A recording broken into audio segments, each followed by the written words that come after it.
আজকে আস্তে আস্তে খবর পেলাম দেশের সর্বোচ্চ আদালত সুপ্রিম কোর্ট তৃণমূলের দাবিকে মান্যতা দিয়ে বলেছে লজিক্যাল ডিসক্রিপেন্সি লিস্ট রিলিজ করতে হবে।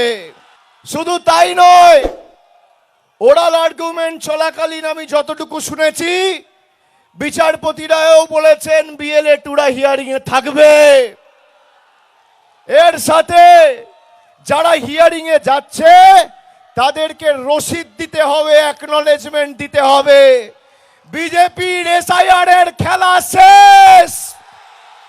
যারা বাংলার মানুষকে খালি ভাতে মেরে চুপ করে বসে থাকেনি, আমাদের মৌলিক অধিকার ভোটাধিকার কেড়ে নিতে চেয়েছে, তাদের দু গালে দুটো কষিয়ে থাপ্পড় মেরেছে দেশের সর্বোচ্চ আদালত। তাহলে কার ক্ষমতা বেশি, মোদিজি 10 কোটি মানুষ না বিজেপির জমিদার, বহিরাগত জল্লাদ না খেটে খাওয়া মানুষ? আজকে কোর্টে হারালাম, এপ্রিল